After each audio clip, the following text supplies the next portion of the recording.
쌍둥이를 출산한 가정에서 가장 많이 하는 이야기가 있습니다. 한 아이가 먹으면 다른 아이가 울고 한 아이가 잠들면 다른 아이가 깨요. 두 아이를 동시에 돌보려니 하루가 어떻게 지나가는지도 모르겠어요. 수유하고 기저귀 갈고 재우다 보면 또 수유 시간이 돌아와요.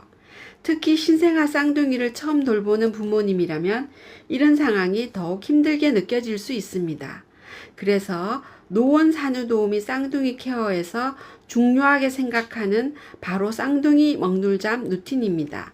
먹놀잠이란 말 그대로 먹고 놀고 자는 흐름을 반복하는 생활 패턴입니다. 단 신생아에게 정확한 시간표를 억지로 적용한다는 의미는 아닙니다. 아기의 수유 신호와 졸림 신호를 살피면서 하루의 흐름을 일정하게 만들어주는 것이 핵심입니다. 쌍둥이에게 먹놀잠 루틴이 필요한 이유, 두 아이의 생활 흐름을 한눈에 볼 수 있습니다.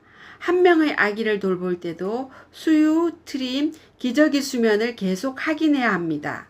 그런데 쌍둥이는 2명입니다.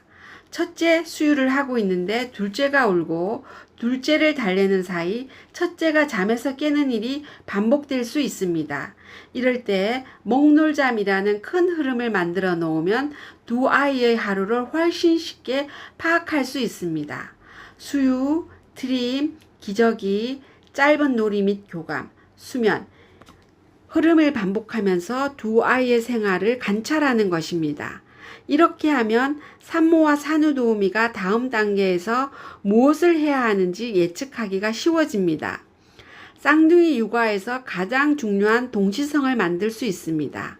쌍둥이 육아에서 중요한 것 중 하나가 바로 두 아이의 생활 리듬을 어느 정도 맞춰주는 것입니다. 한 아이가 잠들었는데 다른 아이가 수유할 시간이 되면 보호자는 쉴 틈이 없어집니다. 반대로 두 아이의 수유와 수면 흐름이 어느 정도 비슷해지면 두 아이가 함께 자는 시간이 생길 수 있습니다. 바로 이 시간이 산모에게는 정말 중요합니다. 산모가 식사를 하고 샤워를 하고 잠깐이라도 누워서 휴식을 취할 수 있기 때문입니다.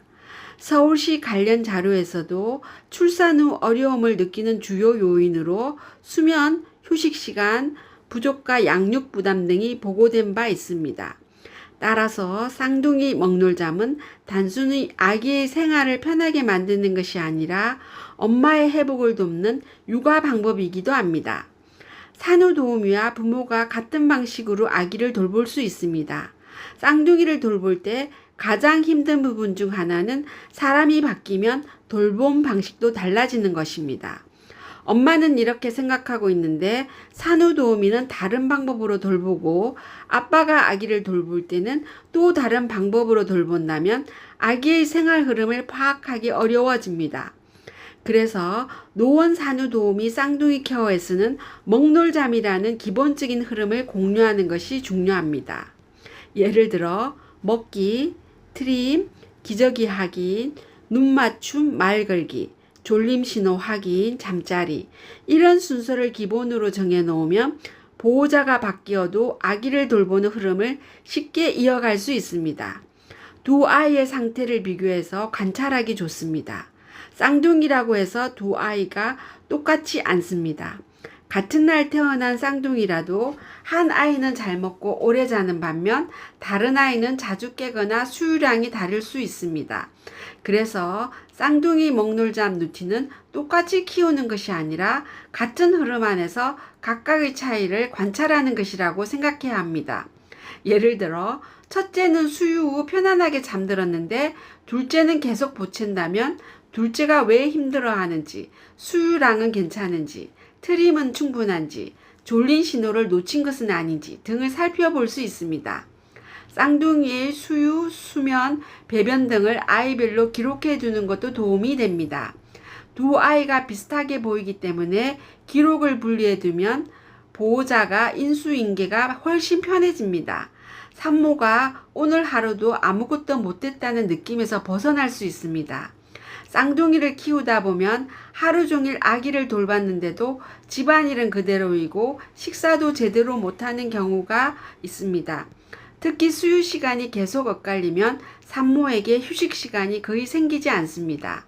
그래서 쌍둥이에게 먹놀잠 루틴을 꼭 만들어 주어야 합니다.